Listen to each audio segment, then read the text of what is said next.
Have you read that children are scrubbing dishes?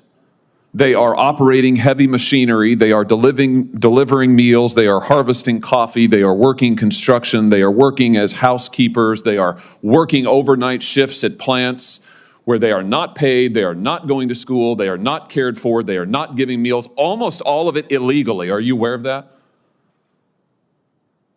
That's a yes or no. Yes. Do the Know Your Rights presentation help them in those situations? Senator ORR. That's a yes or no, I think. Do you really think that you're helping these children by releasing them to labor traffickers and, yes, sex traffickers? 85,000 children whom you have no contact with, and your answer is we gave them a presentation before we turned them over to these people who are exploiting them on a scale not seen in this country for 100 years, a century. A century. This is why we need to talk about child trafficking right now. Senator Josh Hawley recently grilled a top official from the Department of Health and Human Services, revealing what he claims is the largest child trafficking operation in U.S. history. The numbers are staggering: 85,000 unaccounted migrant children and 430,000 unaccompanied minors crossing the border under the Biden administration. Reports indicate these children are being forced into illegal labor, with some working overnight shifts without pay. Shockingly, HHS often doesn't require background checks or home visits for adults receiving these children. It's a disgrace in the United States of America. Let me ask you this. You did an audit, I noticed, where you gave yourself a clean bill of health. So just tell me this. Do you require sponsors to document their relationship with the child?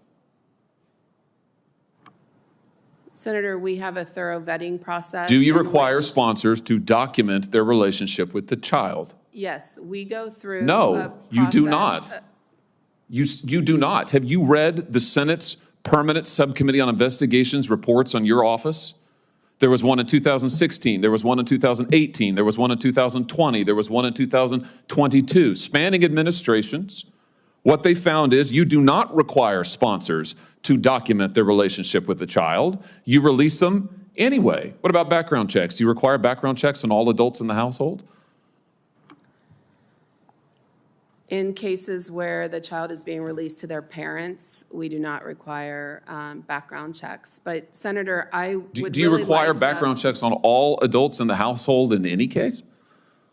Yes, in some cases we do. What percentage of cases do you do background checks on the adults in the household? I don't have that number in front of me. Do you do home visits in all cases? You can actually see where these children are being released, whose care you're putting them in?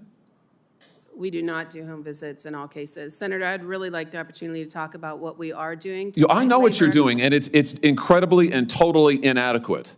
And we can read about it in the New York Times. Since you say you've read it, let's talk a little bit about that New York Times report if we could. Here's a quote from the April 17th installment. Again and again, veteran government staffers and outside contractors told HHS, including reports that reached the secretary, that children appeared to be at risk. Did you warn the secretary that children were at risk? And the agency allegedly prioritizes discharges over safety, turning this into a human conveyor belt. Even under oath, HHS officials failed to provide the number of children currently in contact with the agency. This lack of accountability is unacceptable. Senator Hawley is calling for immediate action, including FBI involvement and new legislation to protect these vulnerable children. The lives of thousands of children are at stake. It's time to demand accountability. Thanks for watching. Like, comment, and subscribe to stay informed and engaged. Together we can make a difference. See you in the next video.